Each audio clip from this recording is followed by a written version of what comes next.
This is AndyTube, and this is my continuing adventure with replacing a motor belt on Lala, my Singer Model 221 Featherweight. The machine had been idle many years, and when I got it, it had the old bend in the belt from sitting on the pulley for so many years. It's still, fairly supple, but it is showing wear and tear, so I decided, restoring a machine, put a new belt. So I ordered and installed a Superbelt from the Featherweight shop. And if you saw that video, it went on well and seemed to work well. And, I was happy with this new style of kind of just rubber belt, I guess we call it. And then I got a couple comments on that video about the bobbin winder didn't seem to work on the belt very well. And this bobbin winder just has a steel friction ring. It doesn't have a rubber tire. And so the next day I reinstalled this and wound a bobbin, and the bobbin actually wound very well for me. I didn't have any problem. I said, But just as I went to turn off the motor when the bobbin was almost full, the belt just broke. It just, boom, went flapping and flew off the machine. And there's been comments on that video I made about it. There's no cording or fibers or anything in there. And one person had a similar problem, I think. So I'm sure the Featherweight shop will take care of me on this. I have no concerns about that. But I just wanted to be sure it wasn't something on my machine. So I dismantled the hand wheel and looked all through it. I mean, it's not bent. There's no sharp edges around inside the collar, which I had cleaned, but I'd never looked at that close or anything. I didn't see anything that would cause a problem like this. And then I inspected the motor and the pulley, especially again, to be sure that I had mounted the pulley onto the flat spot on the motor shaft and everything, and that the spacing was good. It wasn't being pinched, because the edge of this steel pulley is, it's a thin metal edge, and I thought, well, maybe the belt rode up on there or something. But the belt seemed adjusted to me. I thought I adjusted it quite well. It was working well. So I didn't find anything wrong here, and I had already ordered a new V-belt, more like the original V-belts from a vendor. I know the vendor is Central Michigan Sewing Supplies, and they're on eBay as 231 Terry store, I think, and vintage sewing parts.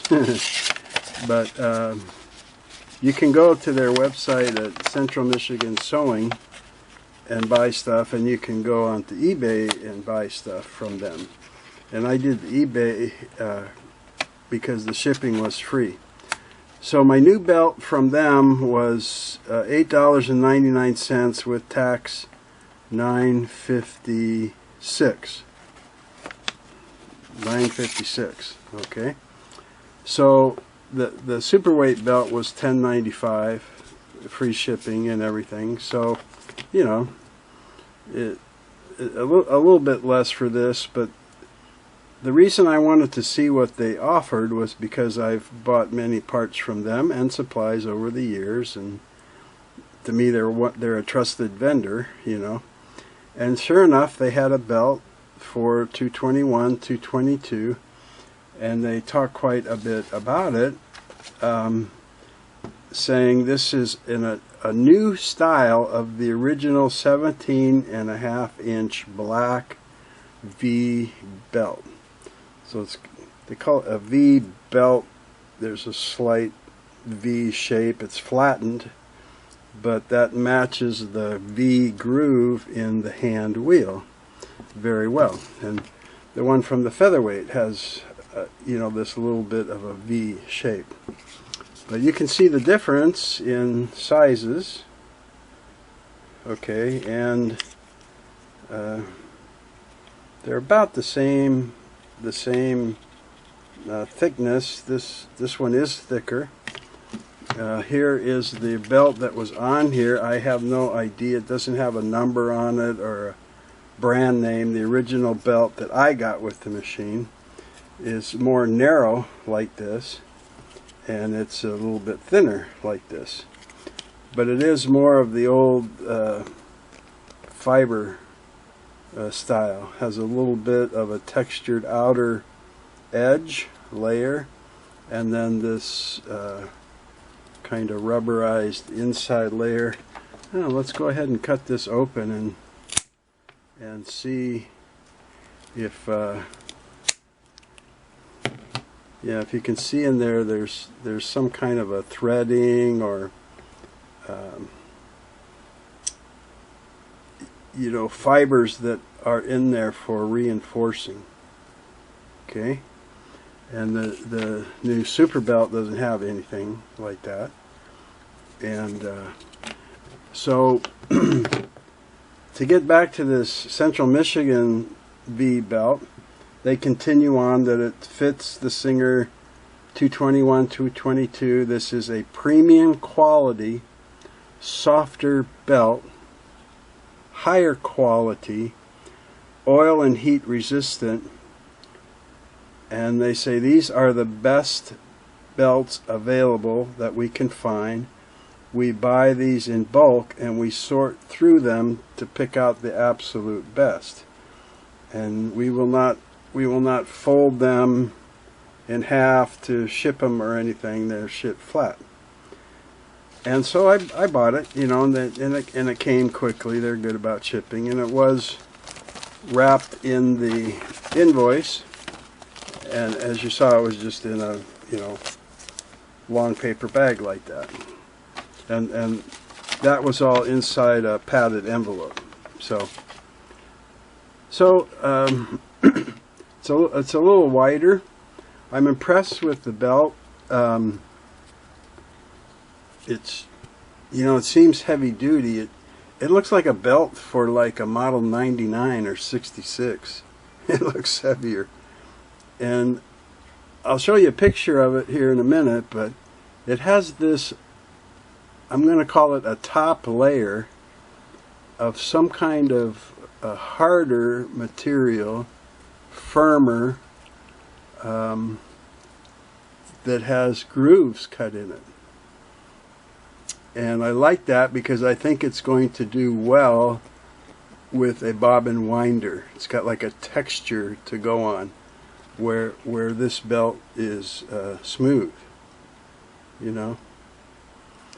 And then the inner layer is softer than the old one was. Of course, that might be for age. Of course, I'm not going to cut it open to see if there's fibers in it or anything, but it looks good. It looks sturdy. I like this heavier reinforced outside, and the inside in here feels more like the Featherweight shop belt. You know, this little bit softer, pliable type rubber or rubber-ish compound. So I'm going to go for it. I'm going to put it on here and just see how it goes. But let me show you the close-up I did, hoping you'll be able to see that layer I'm talking about. In case it's not showing up in the video, you'll see a still shot of it here on my scanner.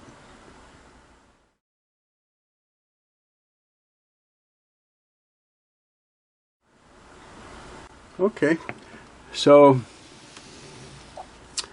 I'm just going to go ahead and slip this on and see how right away I see it's a little bit more work to get it on and because the top is a little bit wider, I've got to kind of, there we go, tuck it down through here.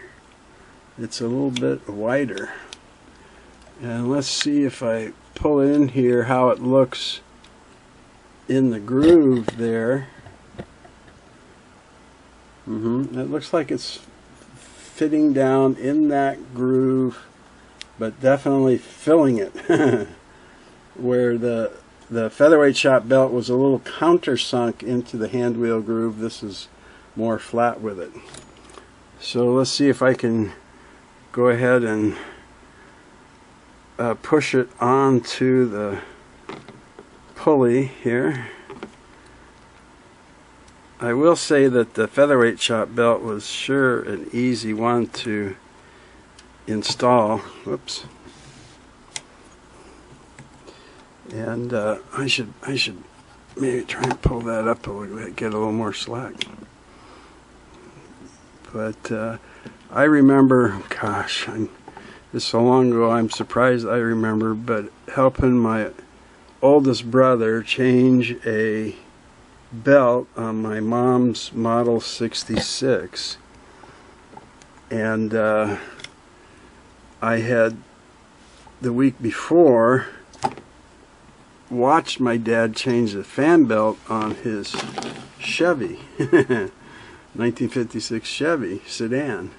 And it reminded me of the fan belt on the car, that old Model 66 belt, you know. And this kind of reminds me of that, with that tougher exterior. Okay, so it's on here. And before I tighten anything up, I just turn the motor on here for a minute. And okay, seems to be turning. I want to make sure I got it down in this groove, that it's running nice and flat here. Okay. Now I'm going to put this bobbin winder frame down on there because I want to see.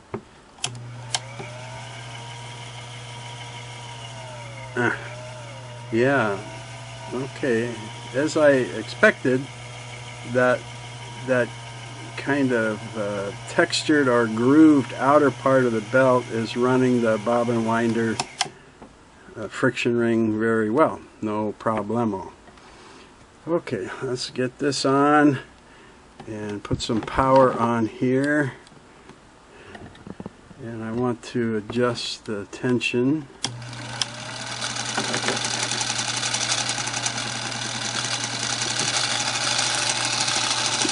Get the best speed out of it. It's a wide belt, I can see that.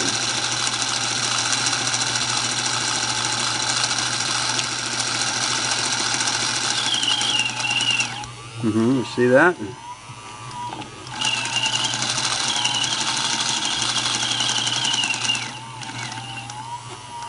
I think I got it up. There we go, there. Trying to get the motor down in the groove back here. I was having it crooked, and that was causing the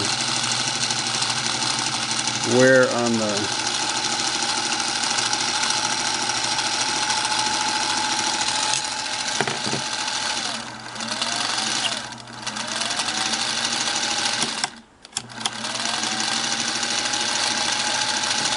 see if I can get any more speed out of that, because I'm going to say that that's definitely slower than the featherweight shop belt was running this motor.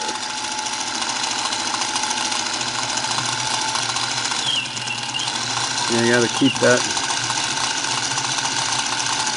It won't be as hard for you to do this because you won't be working around, you know, the camera and tripod and everything.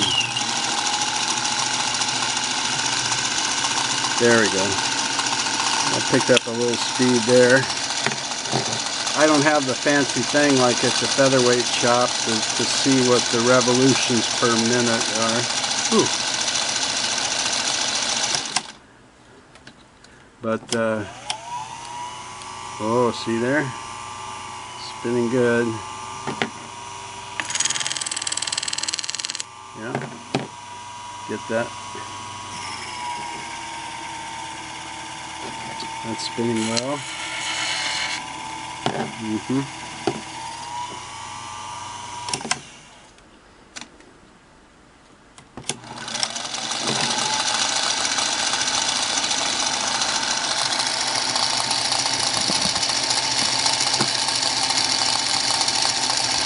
So, the belt seems to work well and the bobbin winder seems to work well, and I don't think that this is going to break. Now, I still feel that maybe this belt let the motor turn faster.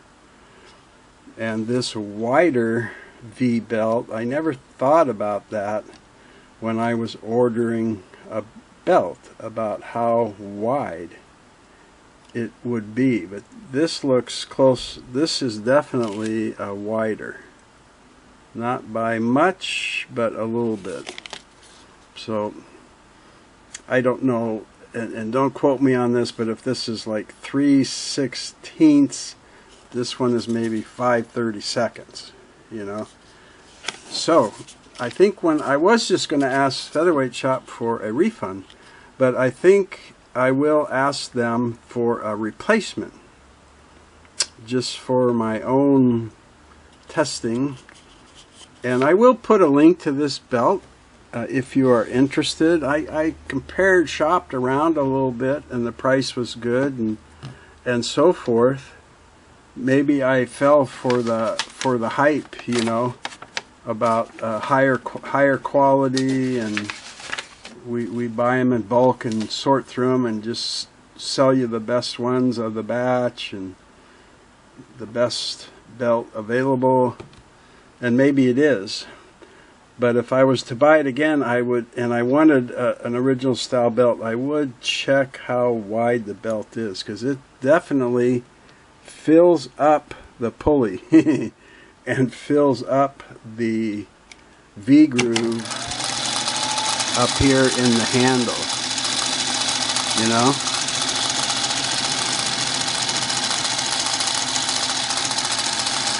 What do you think? It sounds pretty good though, huh? For a machine that would barely run. Hey, what do you want for 50 bucks? Okay, that's my belt. I think I'm moving on from the belt.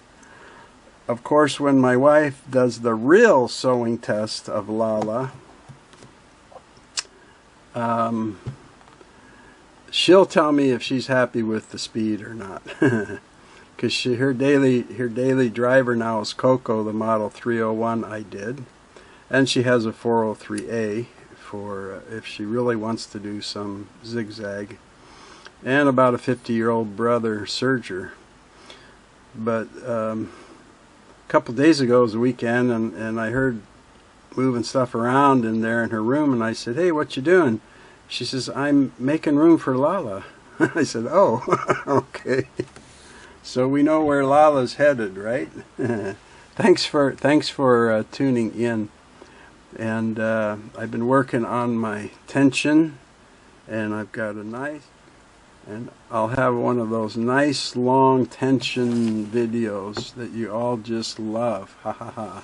Okay, take care. Please be safe, and please be kind to other people.